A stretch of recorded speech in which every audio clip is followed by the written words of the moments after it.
मित्रों नमस्कार। मैं गजानन शर्मा संस्कृत ऑनलाइन क्लासेज में आप सभी का हार्दिक अभिनंदन और स्वागत करता हूं। मित्रों, इससे पूर्व जो हमारी कक्षा हुई थी उस कक्षा में हमने भाषा के कौशल के बारे में अध्ययन किया। आज हम आप सबके सामने लेके आए हैं शिक्षण विधियां। शिक्षण विधियां, शिक्षण करने का जो विधियां हैं वो एक तरीका होता है। कौन से शिक्षण को किस माध्यम से पढ़ाना है, गद्य को कैसे पढ़ाना है, पद्य को कैसे पढ़ाना है ना। जो भी एक मेथड है, एक तरीका है पढ़ाने का और पढ़ने का, आज हम उसके बारे में चर्चा करेंगे। देखिए, आपसे कहना चाहता हूं कि प्राचीन समय में पढ़ाने का कुछ अलग तरीका था, आज का तरीका कुछ अलग है। जो भी शिक्षण विधियां हैं, उन शिक्षण विधियों की बात करें तो आज में और पहले में कुछ परिवर्तन हुआ है। तो हम दोनों समय की बातों के बारे में चर्चा करेंगे। आपके लिए इस बहुत महत्वपूर्ण यह टॉपिक है।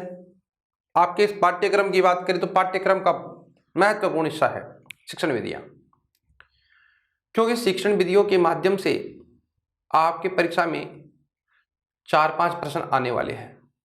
5 प्रश्न का यह टॉपिक है।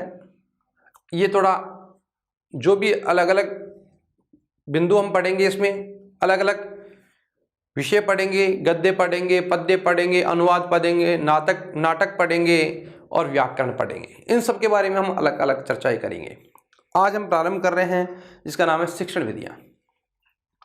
शिक्षण विधियां हिंदी की हो या संस्कृत की हो, संस्कृत की शिक्षण विधियां कहूं या हिंदी की शिक्षण विधियां कहूं, तो इनमें कोई परिवर्तन नहीं है। इसलिए नहीं है क्योंकि शिक्षण विधियां पढ़ाने का जो तरीका है वो हिंदी में भी वही होता है, संस्कृत में भी वही होता है। व्याकरण हिंदी में भी होता है, संस्कृत में भी होता है। गद्य हिंदी में भी होता है, संस्कृत में भी होता है। पद्य जिसे काव्य कहते हैं हिंदी वाले, या पद्य कहें, श्लोक कहें, वह संस्कृत और हिंदी में समान है। नाटक वहां पे भी होता है, हिंदी में भी और संस्कृत में। अनुवाद संस्कृत में भी होता है और हिंदी में भी होता है। तो यूं समझिए कि आज जो हम शिक्षण विधियां पढ़ने वाले हैं वो सभी शिक्षण विधियां हिंदी और संस्कृत में समान रूप से चलने वाली है। इसलिए आपको समझाने के लिए यहाँ हिंदी भाषा में और जो महत्वपूर्ण शब्द हैं उनका संस्कृत भाषा में प्रयोग करने का प्रयास करेंगे। देखिए, शिक्षण विधियों की बात करें तो जो शिक्षण विधियां होती है, इन शिक्षण विधियों की बात करें तो शिक्षण विधियों को 2 भागों में विभाजित किया जाता है। संस्कृत की शिक्षण विधियां जो भी है, उन संस्कृत की शिक्षण विधियों की बात करें तो संस्कृत की शिक्षण विधियों को 2 भागों में विभाजित किया जाता है। कितने भागों में विभाजित किया जाता है? 2 भागों में। मित्रों ध्यान देना, समझना, आराम से समझने का प्रयास करेंगे तो बहुत आपके लिए शिक्षण विधियां बहुत सरल हो जाएंगी। इन लोगों को ऐसे लगता है पता नहीं शिक्षण विधियां कैसी है, कहाँ से प्रश्न आता है, कैसे कैसे प्रश्न आता है। बहुत सरल तरीके से आप समझने का प्रयास करोगे तो बहुत सरल हो जाएंगे। संस्कृत शिक्षण की विधियों को 2 भागों में विभाजित किया जाता है। 2 की बात करें तो एक तो होती है परंपरागत।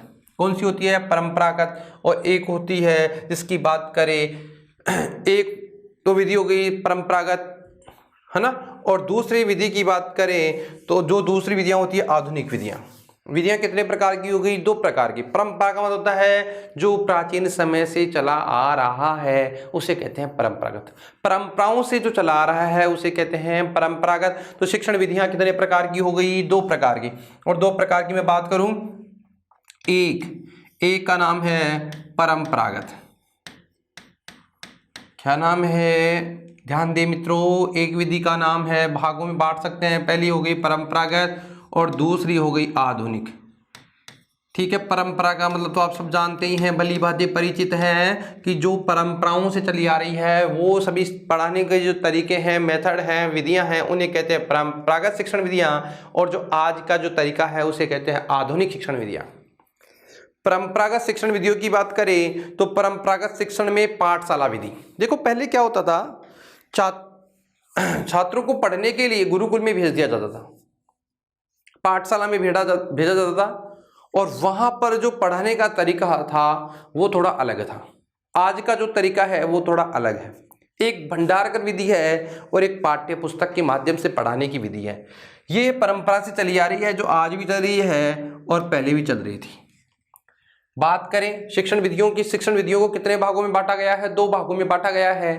2 भागों की बात करें तो एक है परंपरागत विधियां और दूसरी है आधुनिक विधियां। परंपरा का मतलब होता है परंपराओं से चली आ रही विधियां, और आधुनिक का मतलब जो वर्तमान में चल रही हैं वो।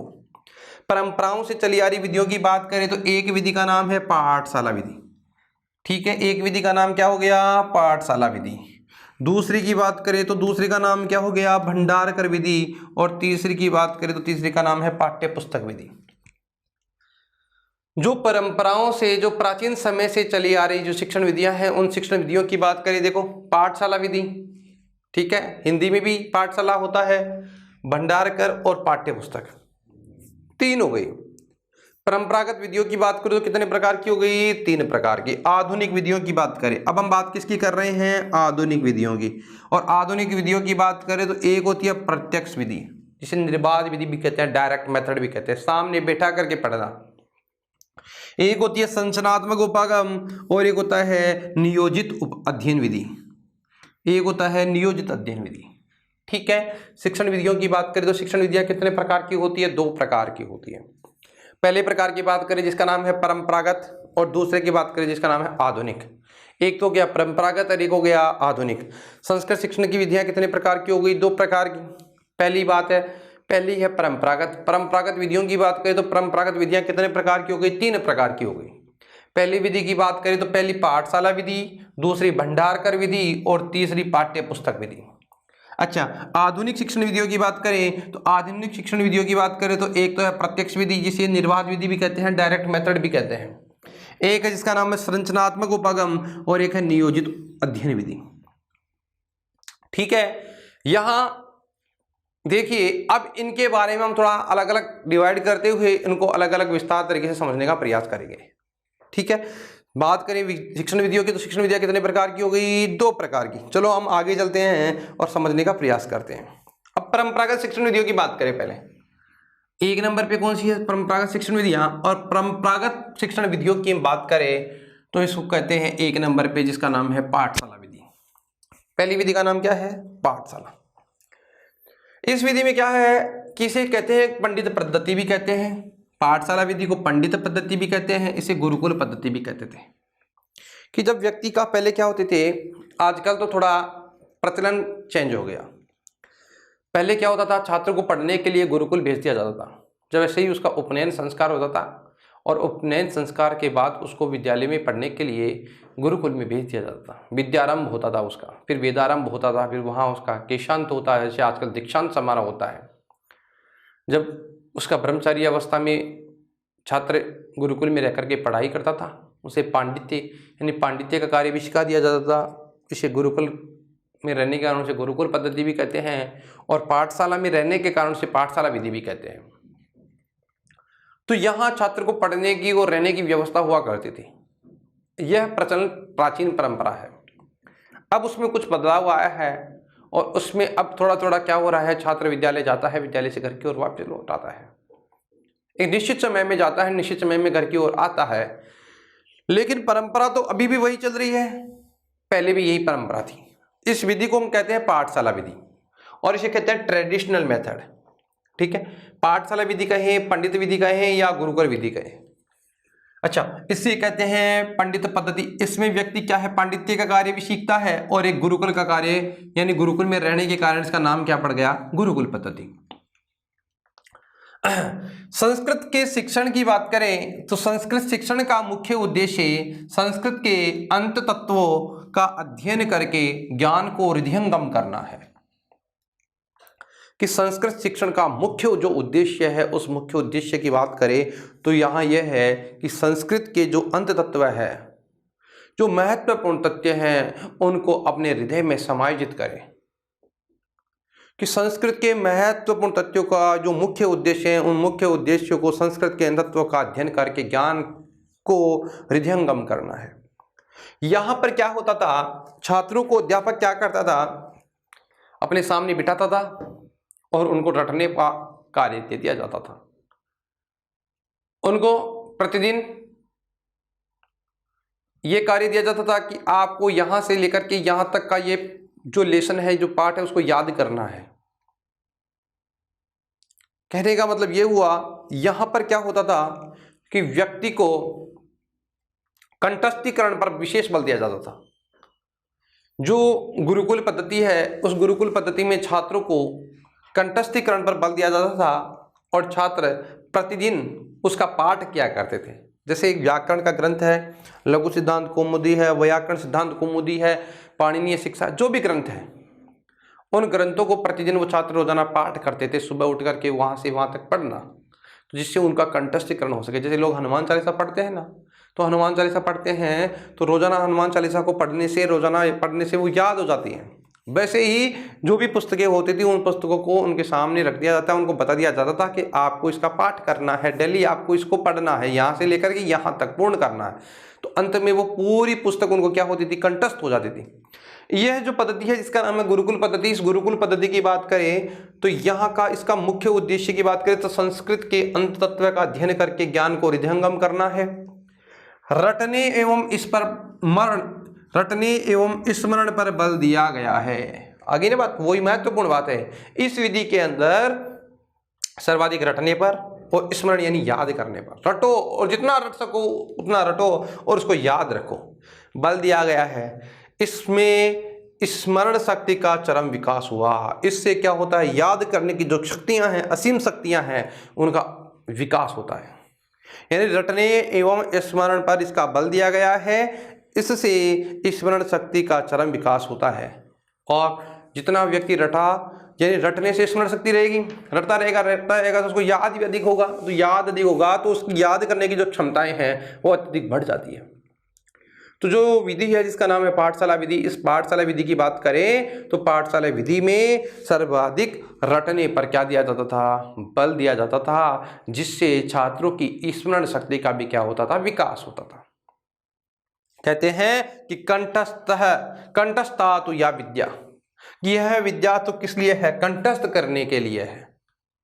कंठस्था तो या विद्या, यह जो विद्या है वो तो किस लिए है, कंठस्थ करने के लिए। कंठस्थ का मतलब होता है याद करने के लिए है, रटने और रट करके आपको इसको स्मरण करने के लिए है।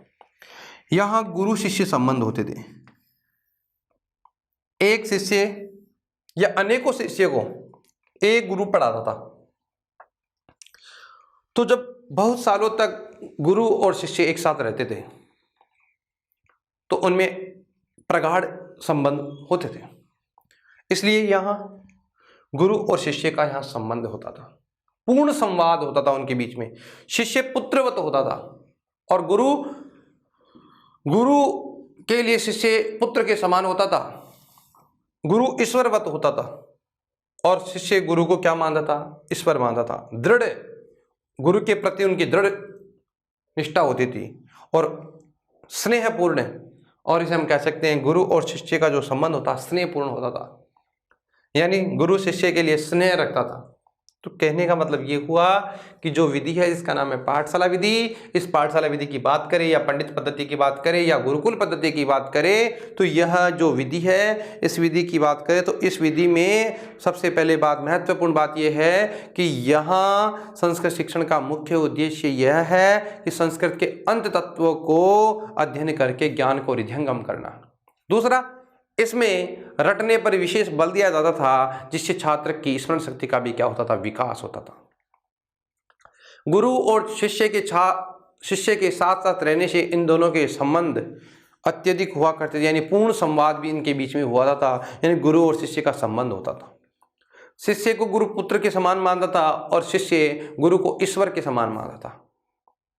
इन दोनों में दृढ़ विश्वास रहता था, एक दूसरे के प्रति दृढ़ निष्ठा, और गुरु अपने शिष्य को स्नेह रखते थे। पहली परंपरागत शिक्षण विधि की बात करें तो विधि का नाम है पाठशाला विधि। ठीक है, अब यहां पर क्या होता था कि श्रवणम और भाषण कौशल का विकास होता था। केवल दो ही कौशलों का विकास हुआ करता था पाठशाला विधि में। क्यों? क्योंकि अध्यापक छात्रों को वटवृक्ष आदि के नीचे लेकर के बैठ जाता था और अध्यापक बोलता रहता था, गुरुमुख जिसे कहते हैं। अध्यापक वाचन करता रहता और छात्र केवल सुनते रहते थे। इसलिए अध्यापक तो बोलता था और कभी कभी छात्रों से पूछता था, इसलिए छात्र सुनते थे और जब उनसे पूछता तो उनके भाषण यानी बोलने से सुनना और बोलने के कौशल का विकास होता था। श्रवण का मतलब छात्र क्या करते थे, सुनना, और सुनकर ये क्या करते थे, बोलना। तो सुनने और बोलने से उनके दोनों कौशल का ही विकास होता था। अब बताइए, जब छात्र सुनेगा और बोलेगा, दो ही चीज करेगा, तो अन्य जो भी इसके अलावा जो भाषा के कौशल है, पढ़ना और लिखना, उनका पूर्ण विकास नहीं होता था। इसलिए पाठशाला विधि में संस्कृत शिक्षण अमनोवैज्ञानिक था। क्योंकि मनोवैज्ञानिक इसलिए नहीं था क्योंकि यहाँ समझने से ज़्यादा रटने पर बल दिया जाता है था। आजकल जबकि शिक्षा में जो ट्रेंड है उसकी बात करें तो शिक्षा में क्या हो गया है, अब रटने से ज़्यादा समझने पर बल दिया जाता है। इसलिए यहाँ कैसे भी उपागम हो गया, अमनोवैज्ञानिक हो गया। ठीक है, क्यों? क्योंकि अध्यापक सुनाता था और छात्र सुनते थे, और छात्रों से कभी कभी सुनते थे अध्यापक, इसलिए दो ही कौशलों का विकास होता था, सुनना और बोलना। इसलिए यह पाठशाला विधि संस्कृत शिक्षण कैसा था, अमनोवैज्ञानिक था, क्योंकि यहाँ समझने से ज़्यादा रटने पर बल दिया जाता था या बल दिया गया था। ठीक है, समझ गए। एक परंपरागत शिक्षण विधि की बात करें तो क्या नाम था उसका, पाठशाला विधि। अब हम दूसरी विधि की बात करें तो एक विधि है जिसका नाम है भंडारकर विधि। नाम इसका क्या है, भंडार, यानी भंडारकर विधि। अच्छा, इस विधि का नाम इसलिए पड़ा क्योंकि इस विधि को जो देने वाला व्यक्ति है उसका नाम है भंडारकर। ठीक है, अच्छा, भंडारकर ने विधि दी जिसका नाम था भंडारकर, और विधि का नाम था व्याकरण अनुवाद विधि। विधि का नाम क्या, व्याकरण का अनुवाद करने वाली विधि। विधि का नाम क्या है, व्याकरण अनुवाद विधि। भंडारकर ने व्याकरण को अनुवादित किया, इसलिए विधि का नाम क्या हो गया, व्याकरण अनुवाद विधि। और विधि को देने वाले जो प्रवर्तक हैं, इस विधि के देने वाले व्यक्ति हैं, उनका नाम है रामकृष्ण गोपाल भंडारकर। कई बार परीक्षा में पूछा जाता है कि भंडारकर विधि के जनक या प्रवर्तक कौन है, तो प्रवर्तक का नाम क्या है, रामकृष्ण गोपाल भंडारकर। भंडारकर विधि की बात करें तो व्याकरण अनुवाद विधि, प्रवर्तक की बात करें तो रामकृष्ण गोपाल भंडारकर, समर्थक की बात करें तो वामन शिवराम आप्टे। वामन शिवराम आप्टे ने भंडारकर विधि का जो प्रवर्तक था जिसका नाम रामकृष्ण गोपाल भंडारकर था, उनका समर्थन किया, और समर्थन करने से भंडारकर ने एक विधि दी जिसका नाम है भंडारकर यानी व्याकरण अनुवाद विधि। व्याकरण अनुवाद विधि का नाम क्या पड़ गया, भंडारकर। क्यों? क्योंकि भंडारकर के दिए होने के कारण इसका नाम क्या हो गया, भंडारकर विधि। ठीक है, अच्छा, बात करें इस विधि में पाश्चात्य विधि का अनुकरण करके केवल व्याकरण और अनुवाद पर बल देना है। कि इस विधि में भंडारकर ने क्या किया, समर्थक की बात करें वामन शिवराम आप्टे, और विधि को देने वाले हैं जिनका नाम है भंडारकर, गोपाल कृष्ण भंडारकर, इसलिए भंडारकर ने ये विधि दी, और रामकृष्ण गोपाल भंडारकर ने यह विधि दी, इसलिए नाम पड़ गया भंडारकर व्याकरण अनुवाद विधि। यानी इसमें व्याकरण का अनुवाद करने का कार्य किया जाता है। पाश्चात्य विधि का इन्होंने अनुकरण किया, उनको देखा कि पाश्चात्य जो भी विधियां हैं उन विधियों में क्या होता है, केवल व्याकरण और अनुवाद पर बल देना। इस विधि में उन्होंने केवल दो चीजों पर बल दिया है, केवल व्याकरण पर, और व्याकरण के आधार पर किस पर बल देना, अनुवाद पर बल देना। व्याकरण और अनुवाद के माध्यम से संस्कृत पठन पाठन, और उन्होंने कहा कि व्याकरण और अनुवाद के माध्यम से ही संस्कृत का पढ़ना और पढ़ाना, यानी पढ़ना भी इसी माध्यम से है और पढ़ाना भी इसी माध्यम से है, कि व्याकरण और अनुवाद के माध्यम से संस्कृत को पठन और पठन का कार्य किया। यह शिक्षण गुरु के बिना भी संभव है। यानी जो भंडारकर विधि है उस विधि में कहा, क्योंकि व्याकरण जो है, उस व्याकरण की बात करें तो व्याकरण का अनुवाद करना जब छात्र सीख जाएंगे तो बिना गुरु के भी शिक्षण का कार्य छात्र स्वयं कर सकता है। ठीक है, बात करें विधि की, विधि का नाम है व्याकरण अनुवाद विधि। व्याकरण अनुवाद विधि के प्रवर्तक की बात करें तो प्रवर्तक का नाम है गोपाल कृष्ण भंडारकर। समर्थक की बात करें तो वामन शिवराम आप्टे।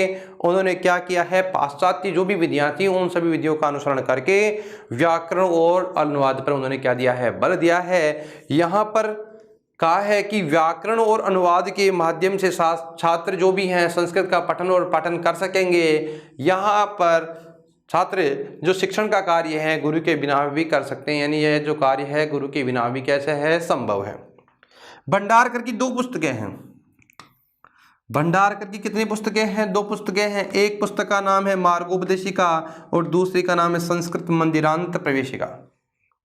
एक का नाम है मार्गोपदेशिका। यहाँ इनके पाठ की बात करें तो इसमें 31 पाठ है और इसमें 26 पाठ है।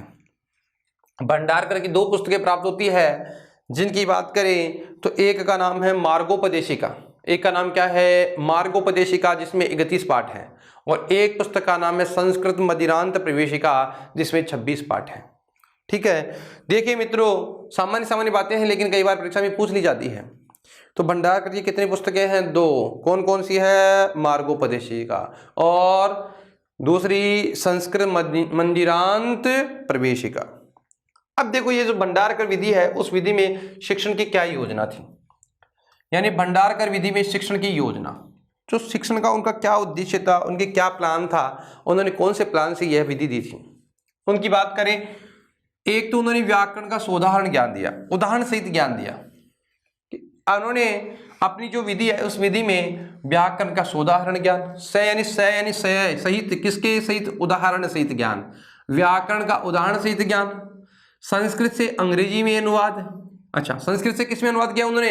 अंग्रेजी, क्योंकि पाश्चात्य विधियों का अनुसरण किया है। तो पाश्चात्य विधियां क्या है? ब्रिटेन से आई हुई जो भी विधियां हैं, तो ब्रिटेन का मतलब अंग्रेजों के द्वारा, और अंग्रेजों की जो विधियां हैं अंग्रेजी, इसलिए अंग्रेजी विधियों का उन्होंने अनुसरण किया। जब अंग्रेजी विधियों का अनुसरण किया तो वो क्या कर रहे हैं कि संस्कृत से अंग्रेजी में अनुवाद करेंगे और अंग्रेजी से संस्कृत में अनुवाद करेंगे, कि अंग्रेजी से संस्कृत और संस्कृत से अनुवाद करना सिखाना। ठीक है, सबसे पहले शिक्षण का योजना थी व्याकरण का सोदाहरण ज्ञान देना, व्याकरण का किसका ज्ञान देना? उदाहरण सहित ज्ञान देना, संस्कृत से अंग्रेजी में अनुवाद करना बताया, और अंग्रेजी संस्कृत में अनुवाद।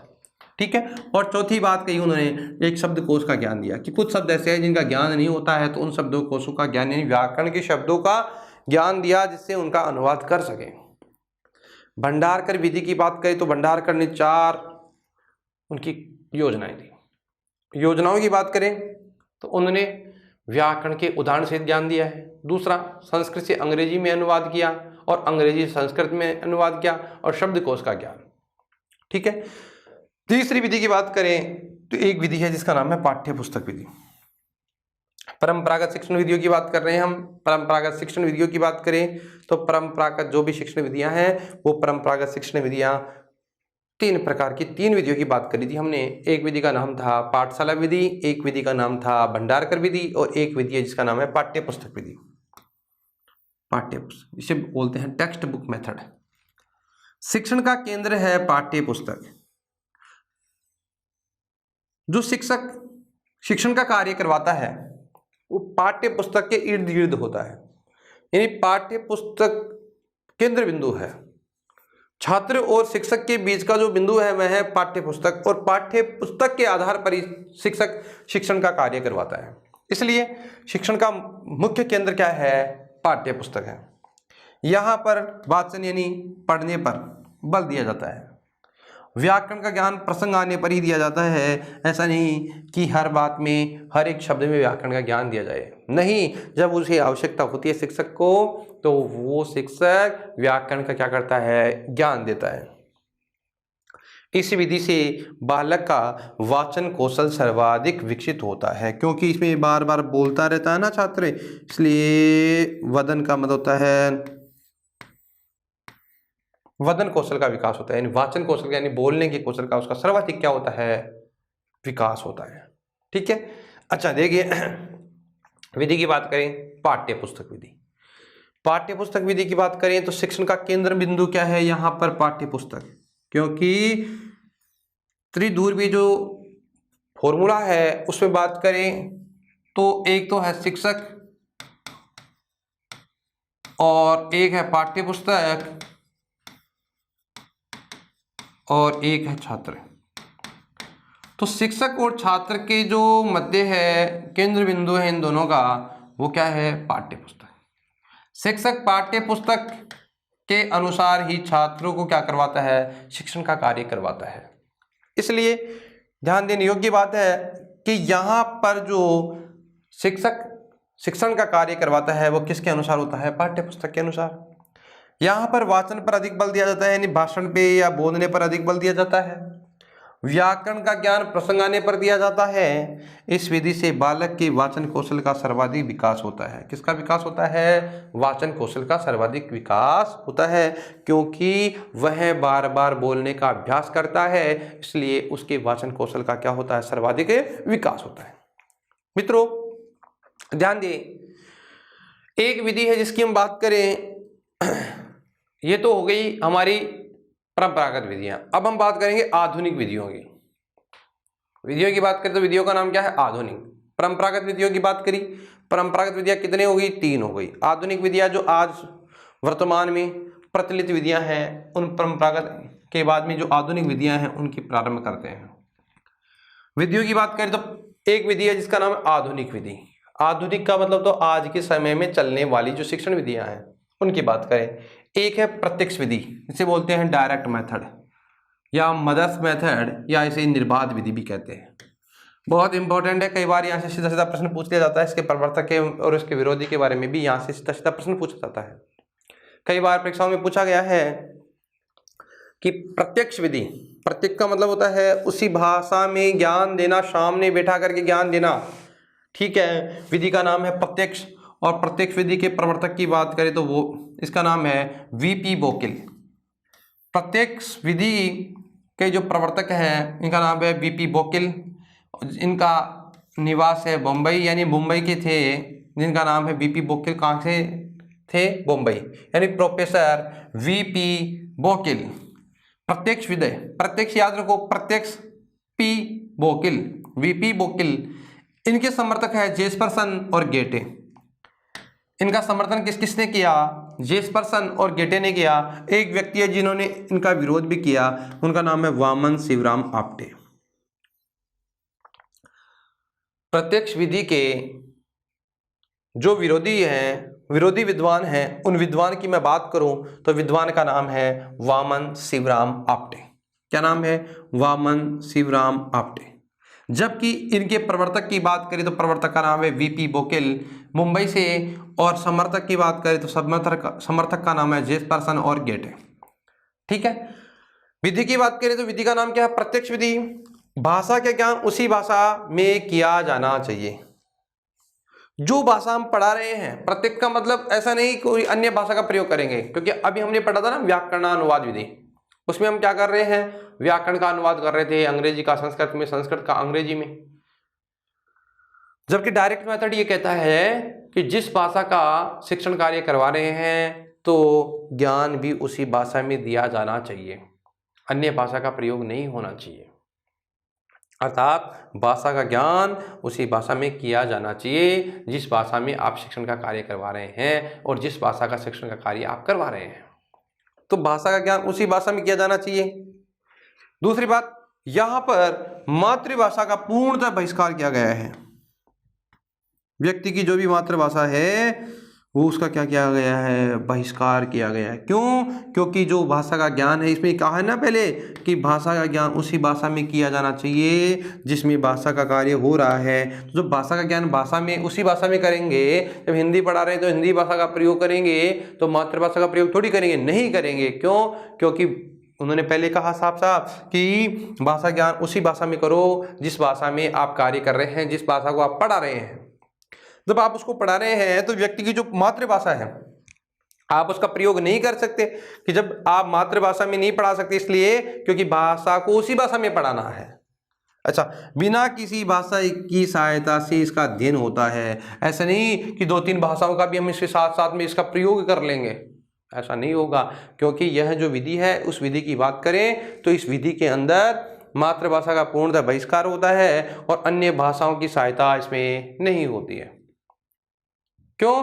क्योंकि प्रत्यक्ष विधि है। प्रत्यक्ष का मतलब जो विधि जो शिक्षण जिस विषय में जिस भाषा में करवा रहे हैं उसी भाषा में कार्य करवाना। तो उसी भाषा में कार्य करवाएंगे तो अन्य भाषाओं का पूर्णतः क्या हो जाएगा? बहिष्कार हो जाएगा। जब पूर्णतः बहिष्कार उसका कर ही देंगे तो पूर्णतः बहिष्कार करने के बाद अन्य किसी भाषा की तो हम सहायता ले ही नहीं सकते। इसलिए कहा है कि यहाँ पर ध्यान रखना कि उसी भाषा में कार्य करवाना, मातृभाषा का पूर्णतः बहिष्कार करना और किसी अन्य भाषा की सहायता नहीं लेना। मौखिक पर या मौखिक अभ्यास पर बल देते हो। जितना मौखिक अभ्यास होगा उतना उस पर बल दिया जाएगा। यह विधि अंग्रेजी में ज्यादा सफल हुई है क्योंकि अंग्रेजी का जो कार्य है वह अंग्रेजी भाषा में करवाया गया है। और अंग्रेजी में इसलिए सफल हुई क्योंकि अंग्रेजी क्या है, ऐसी भाषा है कि यहां अंग्रेजी जो भाषा है विश्लेषणात्मक भाषा है। और हम यहां बात करें संस्कृत की, जबकि संस्कृत एक कैसी भाषा है, संश्लेषणात्मक भाषा है। ठीक है, यह विधि अंग्रेजी में ज्यादा सफल हुई है। किसमें हुई है? अंग्रेजी में सफल हुई है। क्योंकि अंग्रेजी कैसी भाषा है, विश्लेषणात्मक भाषा है, जबकि संस्कृत एक संश्लेषणात्मक भाषा है। कई बार परीक्षा में पूछ लिया जाता है संस्कृत भाषा कैसी भाषा है, तो संस्कृत भाषा की बात करें तो संस्कृत भाषा है संश्लेषणात्मक भाषा, संश्लेषित करना सिखाती है संस्कृत, जबकि अंग्रेजी क्या करती है? विश्लेषित करना सिखाती है। यानी विश्लेषणात्मक भाषा होने के कारण अंग्रेजी में यह विधि ज्यादा सफल हुई, जबकि संस्कृत में यह विधि ज्यादा सफल नहीं हुई। बाल्योध्यान किंडरगार्टन स्कूल में भी ज्यादा प्रयोग होता है। फ्रोवेल एक विद्वान है, उन्होंने बाल्योध्यान विधि का प्रयोग किया है, तो उनकी विधि में भी इसका ज्यादा प्रयोग किया गया है। ध्यान रखना, संस्कृत कैसी भाषा है? संस्कृत के लिए एक बार मैं फिर से लिख देता हूं, संस्कृत बराबर संश्लेषणात्मक भाषा है। कैसी भाषा है? संश्लेषणात्मक।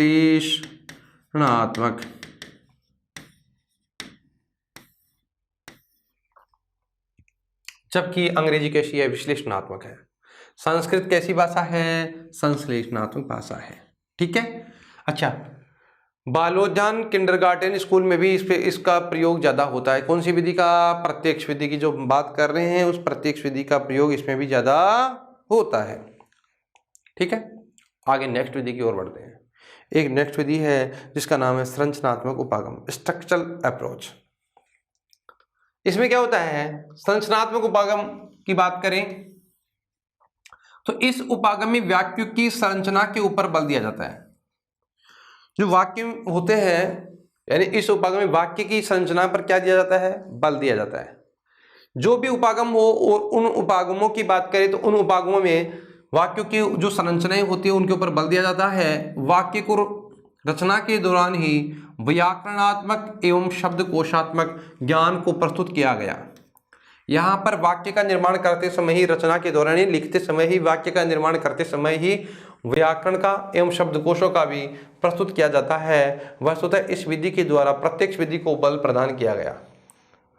जब इसका प्रयोग होता है तो प्रत्यक्ष जो विधि थी उसका भी क्या हो गया? उसको बल मिल गया, क्योंकि वाक्यों की संरचना का ज्ञान होने के बाद छात्रों की उस भाषा को समझने में ज्यादा श्रम या मेहनत नहीं करनी पड़ती है।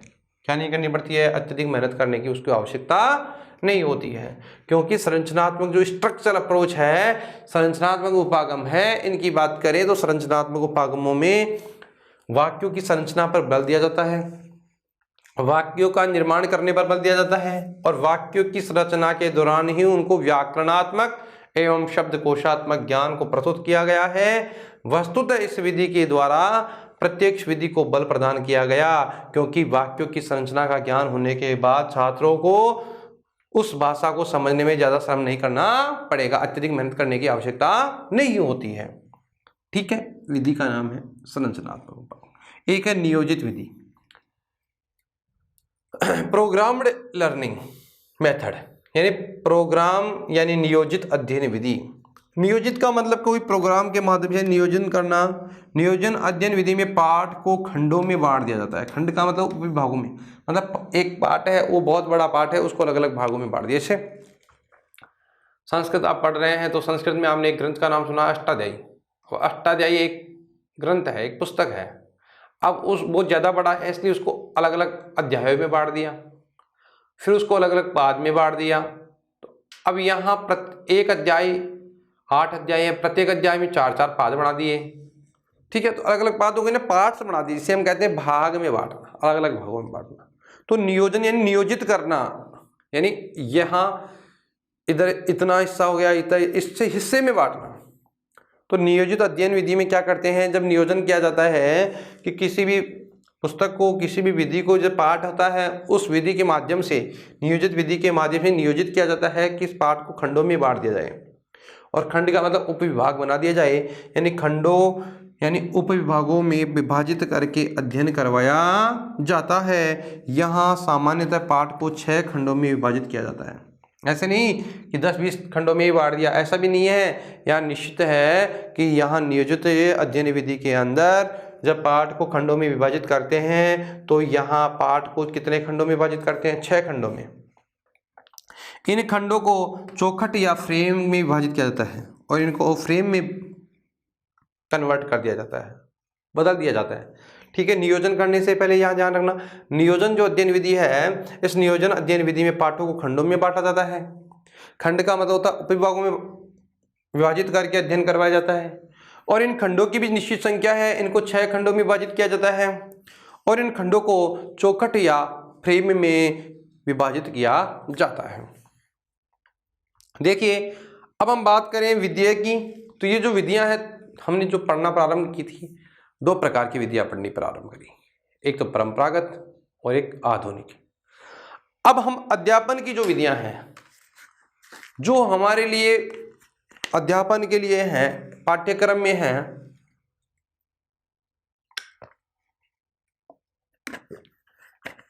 जिनको स्पेशल रूप से पढ़ाया गया है, समझाया गया है, सिलेबस में अलग से लिखा गया है, अब हम उनकी बात करते हैं। यहाँ से यूँ समझिए सामान्य बातें थी, अब हम शिक्षण विधियों को प्रारंभ करते हैं, और प्रारंभ करते हैं अध्यापन की, जो संस्कृत शिक्षण या हिंदी शिक्षण जो भी है, उन शिक्षण की अध्यापन यानी अध्यापन का जो कार्य करवाने के लिए किन किन शिक्षण विधियों का प्रयोग किया जाता है, उनकी हम बात करते हैं। अध्यापन की विधि एवं पाठ योजना, ये हमारा चैप्टर है, इसको हम प्रारंभ कर रहे हैं। अब अध्यापन की जो विधियां हैं, संस्कृत को सिखाने की विधियां, हिंदी को पढ़ाने की विधियां, और पाठ योजना। पाठ योजना का मतलब जो भी आज पाठ प्रस्तुत करना है उसकी पहले से क्या प्री प्लान होगा, क्या योजना होगी, कैसे कैसे उसको प्रस्तुत करना है, इन सब के बारे में अध्ययन करेंगे। एक है हमारा, इसको हम प्रारंभ कर रहे हैं पहले नंबर पे, उसका नाम है व्याकरण शिक्षण। किसी भी भाषा का जो मूल होता है वह होता है व्याकरण। भाषा के बारे में हमने पहले भी चर्चा की है कि भाषा जो शब्द है, भाष धातु अच प्रत्यय और टा प्रत्यय से मिलकर के बना है। भाषा का मतलब होता है अपने मंतव्य को या विचारों को संप्रेषित करने का एक तरीका होता है। किसी भी भाषा की एक मुख्य रूप से जो होती है वो होती है व्याकरण, और व्याकरण का मतलब होता है यहाँ हम पढ़ने वाले हैं जिसका नाम है व्याकरण शिक्षण। शिक्षण का नाम क्या है भाई? व्याकरण शिक्षण। ठीक है, अब इस व्याकरण शिक्षण का उद्देश्य क्या है? भाषा का ज्ञान। अरे भाई, महत्वपूर्ण जो उद्देश्य है व्याकरण शिक्षण का वो यह है कि भाषा का ज्ञान दिया जाएगा। यानी जो भाषा हम पढ़ने वाले हैं, जो हिंदी हो, संस्कृत हो, अंग्रेजी हो, संसार की कोई भी भाषा हो, उस भाषा का मुख्य उद्देश्य, उसका व्याकरण का मुख्य उद्देश्य यह है कि यहाँ भाषा का क्या दिया जाता है? ज्ञान। भाषा को स्पष्ट अभिव्यक्त किया जाता है, शुद्ध और अशुद्धियों को दूर किया जाता है, यानी शुद्ध का पता लगाया जाता है, अशुद्धियों को दूर किया जाता है। तो यहाँ आज हम जो प्रारंभ कर रहे हैं उसका नाम है व्याकरण शिक्षण। और व्याकरण शिक्षण की बात करें, व्याकरण शिक्षण का मुख्य उद्देश्य जो है वह है भाषा का ज्ञान। लिखा गया है भाषा ज्ञानम। अब हम थोड़ा सा व्याकरण का परिचय पढ़ लेते हैं एक बार। व्याकरण का परिचय, व्याकरण का परिचय। देखिए, जब संस्कृत प्रारंभ करी थी उसी समय आपको कुछ बेसिक बातें पहले कक्षा में बताई थी, फिर भी थोड़ा सा हम चर्चा कर लेते हैं।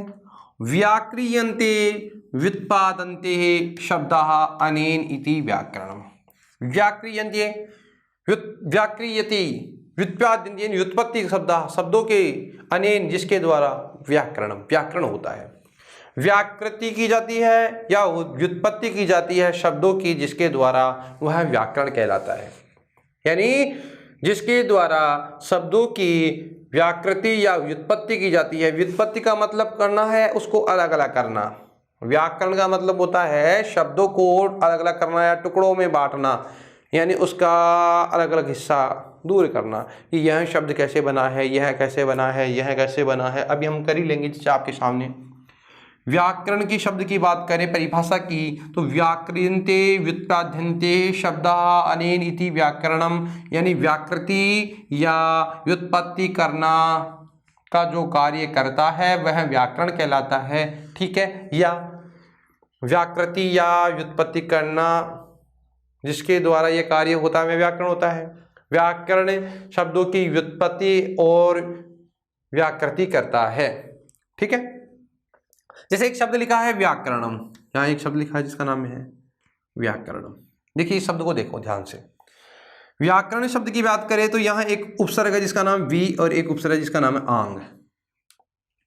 देखो व्याकरण जो शब्द है उस शब्द की बात करें तो यहाँ उपसर्ग दिखाई दे रहा है, एक तो वी और एक उपसर्ग दिखा रहा है आंग, तो उपसर्ग है। एक धातु है जिसका नाम है क्री धातु है और एक प्रत्यय जिसका नाम है लुट प्रत्यय।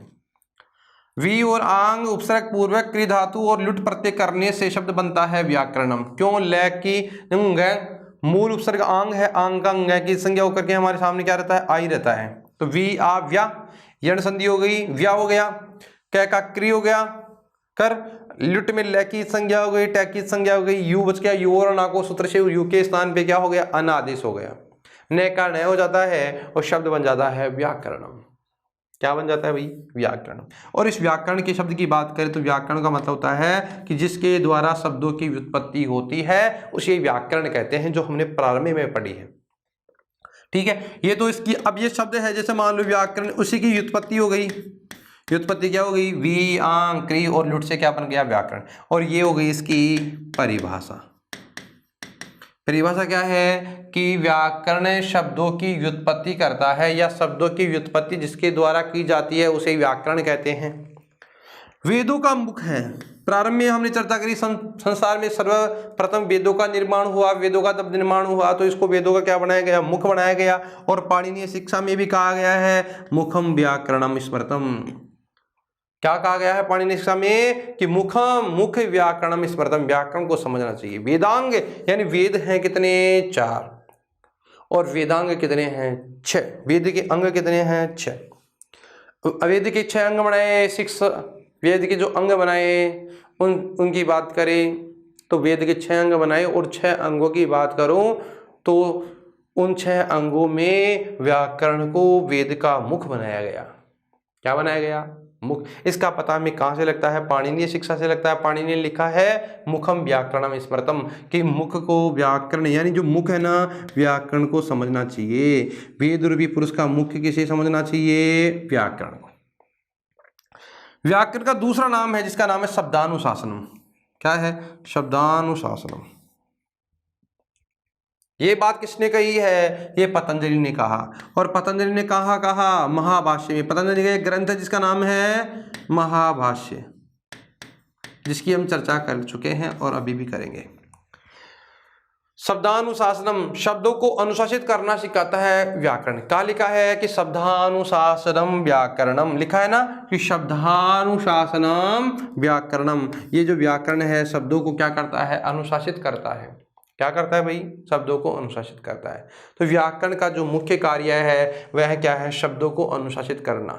शब्दानुशासनम व्याकरणम, कि शब्दों को अनुशासित करने का कार्य कौन करता है? व्याकरण करता है। ठीक है, ये बात किसने कही? पतंजलि ने कही। कहाँ कही? महाभाष्य में कही। अब व्याकरण की बात करें तो व्याकरण के 3 मुनि हुए हैं, त्रिमुनि। त्रिमुनि व्याकरण से। व्याकरण के कितने मुनि हैं? 3 मुनि हैं। केवल 3 ही मुनि व्याकरण के हैं। उनकी हम बात करें कौन कौन से हैं? पाणिनि, कात्यायन और पतंजलि। इस कात्यायन का नाम एक और मिलता है हमें, वररुचि। लेकिन आपको ध्यान रखना है जो हमारा ये ग्रंथ है व्याकरण का ग्रंथ, उस व्याकरण के ग्रंथ की बात करें तो संस्कृत के व्याकरण के ग्रंथ की बात करें तो संस्कृत में व्याकरण के ग्रंथ में 3 मुनि प्राप्त होते हैं। उनकी बात करें तो एक का नाम है पाणिनि, एक का नाम है कात्यायन, एक का नाम है पतंजलि। अच्छा, तदुक्ति। तदुक्ति का मतलब होता है, तदउक्ति का मतलब होता है रचना। उक्ति का मतलब इनकी रचनाओं की बात करें तो पाणिनि की रचना का नाम है अष्टाध्यायी, कात्यायन की रचना का नाम है वार्तिक और पतंजलि की रचना का नाम है महाभाष्य। क्या क्या नाम है? पाणिनि की अष्टाध्यायी, कात्यायन की वार्तिक और पतंजलि की है महाभाष्य। ठीक है मित्रों, ध्यान दें। बात करें अध्यापन विधि की, पढ़ाने की विधियों की और पाठ योजनाओं की। अब हमारा ये प्रारंभ होता है चैप्टर जिसमें हमने आज प्रारंभ किया है, जिसका नाम है व्याकरण शिक्षण। व्याकरण शिक्षण यानी उसका उद्देश्य होता है भाषा का ज्ञान। अब हम बात करें व्याकरण के परिचय की, तो व्याकरण के, संस्कृत के व्याकरण के परिचय की बात करें तो संस्कृत का जो व्याकरण है उसकी बात करें तो एक उपसर्ग है जिसका नाम वी और एक उपसर्ग है जिसका नाम है आंग। वी, आंग और क्री धातु और लुट प्रत्यय से एक शब्द बनता है जिसका नाम है व्याकरण। व्याक्रियन्ते व्युत्पादन्ते शब्दः नीति व्याकरणम, यानी जिसके द्वारा शब्दों की व्युत्पत्ति की जाती है उसे व्याकरण कहते हैं। पाणिनीय शिक्षा में व्याकरण को वेद का मुख कहा गया है, मुखम व्याकरणम स्मृतम कहा गया है। और व्याकरण को पतंजलि ने महाभाष्य में कहा है शब्दानुशासनम। क्या कहा है? शब्दानुशासनम व्याकरणम, कि व्याकरण शब्दों को अनुशासित करता है। और व्याकरण के 3 मुनियों की बात करते हैं। व्याकरण के 3 मुनि हुए हैं जिनकी बात करें पाणिनि, कात्यायन, पतंजलि, और उनकी उक्तियां, तदुक्ति 3 है। पाणिनि की है अष्टाध्यायी, कात्यायन की वार्तिक और पतंजलि की है महाभाष्य। देखिए जो पतंजलि है उन पतंजलि ने यानी व्याकरण के 5 मुख्य प्रयोजन और 13 गौण प्रयोजन बताए हैं। पतंजलि ने महाभाष्य में व्याकरण के 5 मुख्य प्रयोजन बताए हैं। कितने प्रयोजन बताए हैं? 5। रक्षा, ऊह, आगम, लघु, असंदेह। क्या बताया? रक्षा, ऊह, आगम, लघु, असंदेह। और 13 गौण, 13 गौण और 5 मुख्य प्रयोजन भी किसने बताए हैं? पतंजलि ने बताए हैं। चलो आगे चलते हैं। अब व्याकरण शिक्षण का क्या उद्देश्य है, इससे क्या होने वाला है, उस उद्देश्य की हम चर्चा कर लेते हैं। व्याकरण शिक्षण का मुख्य उद्देश्य क्या है? इससे भाषा के ध्वनि तत्व का परिचय होता है। व्याकरण शिक्षण का मुख्य उद्देश्य जो है, उद्देश्यों की बात करें तो इससे भाषा के ध्वनि तत्व का क्या होता है? परिचय होता है। क्या होता है? परिचय। किसका? भाषा के ध्वनि तत्व का परिचय होता है। शुद्ध रूपों का ज्ञान तथा रचना में सामर्थ्य संपादन, तर्क शक्ति व रचनात्मकता या रचनात्मक प्रवृत्ति व मूल्यांकन शक्ति का विकास होता है और शुद्ध वाक्य रचना का निर्माण होता है। व्याकरण शिक्षण की बात करें तो व्याकरण जो शिक्षण है उसका उद्देश्य है, जिसकी उद्देश्य की बात करें तो व्याकरण शिक्षण के द्वारा जब व्यक्ति को व्याकरण शिक्षण या व्याकरण का ज्ञान हो जाता है तो वह भाषा के ध्वनि तत्व से परिचित होता है। किससे होता है? भाषा के ध्वनि तत्व का परिचय, शुद्ध रूपों का ज्ञान तथा रचना में सामर्थ्य संपादित हो जाता है। शुद्ध रूपों का ज्ञान तथा रचना में सामर्थ्य संपादन, तर्क शक्ति, उनकी तर्क शक्ति का, रचनात्मक प्रवृत्ति व मूल्यांकन शक्ति का विकास होता है।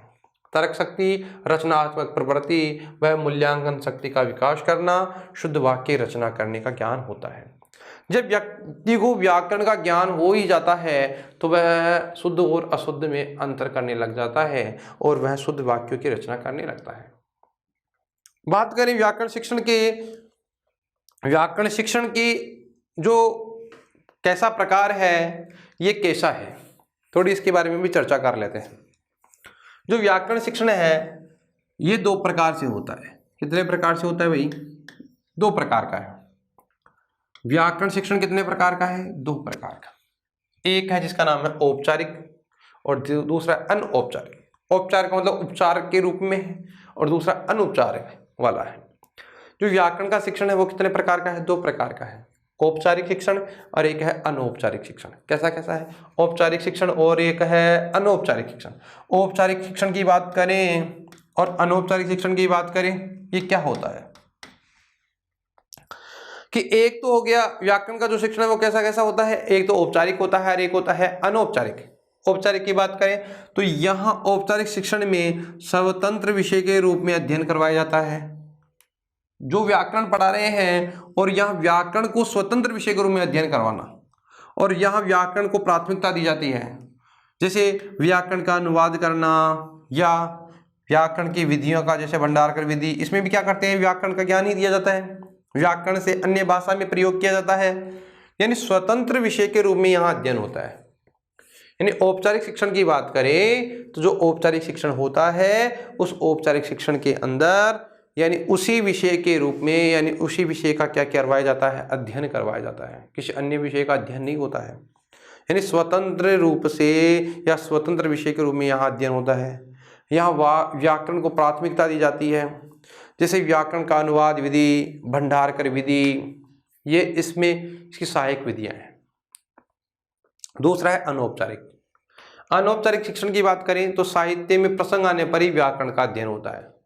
यहाँ ऐसा नहीं है कि हर बार ही आप व्याकरण का ज्ञान देंगे, नहीं। जब साहित्य चल रहा हो और साहित्य में कोई प्रसंग हो तो प्रसंग आने पर ही किसका अध्ययन करवाया जाता है? व्याकरण का।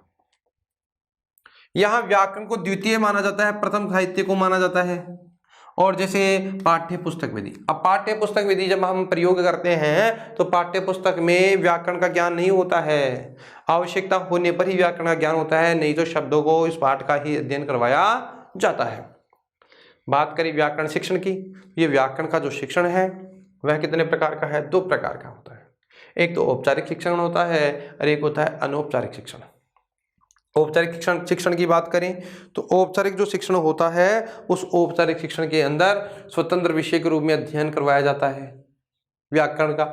व्याकरण को प्राथमिकता दी जाती है। प्राथमिक का मतलब यहाँ प्रथम स्थान पर व्याकरण को रखा जाता है, उसके बाद किसी अन्य विषय को रखा जाता है।